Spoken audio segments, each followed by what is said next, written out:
հրաշքներ ջան, իմ սիրուն գանձեր ջան, ովքեր որ պուճուրիկ բալիկներ ունեն։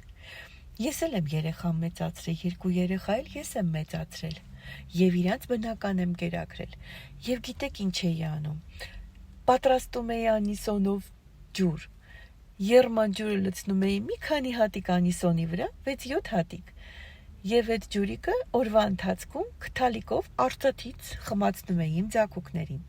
Բնական կերակրում էի։ Իսկ այս ժամանակ մենք մեր բալիկների տունտուսիկներին լցնում էինք օսլա կարտոֆիլի կամ ծիթապտղի յուղ։ Նայում էինք, որ երեխային որ տարբերակը կսազի, այդպես էլ մեծացնում էինք։ Եվ իհարկե, երբ որ ես արդեն բալիկներիս ունեցա պամպերսներ կար եւ օգտագործում էի,